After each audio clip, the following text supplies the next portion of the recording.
Bardoli sugar મિલ ખાતે mock drill યોજાઈ। પહલગામ આતંકવાદી હુમલા બાદ ભારત પાકિસ્તાન વચ્ચે ચાલી રહેલા છે તણાવ। સુગર ફેક્ટરી પર મિસાઇલ હુમલા અંગે મોકડ્રીલ એશિયાની સૌથી મોટી બારડોલી સુગર ફેક્ટરી છે। નાગરિક સંરક્ષણને લઈને યોજાઈ રહી છે મોકડ્રીલ। ગુજરાતના 18 સ્તરો પર યોજાઈ રહી છે મોકડ્રીલ। યોજાયેલ મોકડ્રીલમાં બારડોલી ફાયર વિભાગ, બારડોલી પોલીસ સ્ટાફ, બારડોલી નગરપાલિકાની ટીમ હાજર રહી। બારડોલી સુગર મિલ પર મિસાઇલ બોમ્બ ફેંકવામાં આવ્યો છે। આ ઘટનામાં સુગર મિલમાંથી 3 કર્મચારીઓ મોત, અનેકો ઇજાગ્રસ્ત, રેસ્ક્યુ પ્રકારનું મોકડ્રીલ કરાયું। બારડોલી સુગર મિલમાં કુલ 1700 જેટલા કર્મચારીઓ કામ કરે છે। સાંજના સમયે આ હુમલો કરવામાં આવ્યો છે। હાલ ફાયરના જવાનો તેમજ વહીવટીતંત્ર દ્વારા બચાવ કામગીરી કરવામાં આવી રહી છે।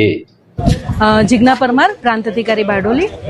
आज रोज एयर स्ट्राइकना भागरूपे बारडोली शुगर फैक्टरी पर हवाई हमलाना एक मैसेज मळेला, जेना कारणे फायर टीम तथा सिविल डिफेन्स टीम अहींया हाजर छे, पोलीसनी टीम हाजर छे तथा घटना समये 167 जेटला लोको फैक्टरीनी अंदर हाजर हता, जेमांथी 37 जेटला इंजर्ड छे। जे लोको सही सलामत छे एमने सेफ हाउस पहोंचाडवामां आवेल छे। 3 व्यक्तिओना मृत्यु थयाना अत्याરના प्राथमिक समाचार छे। जे इंजर्ड लोको छे एने सत्याग्रह होस्पिटल तथा टेक्सास होस्पिटल पर पहोंचाडवामां आवेल छे। વધુમાં એ જણાવવાનું મીડિયા મિત્રોને કે આ એક મોકડ્રીલનો ભાગ હતો, જેના અનુસંધાને આ કામગીરી ચાલી રહેલ છે।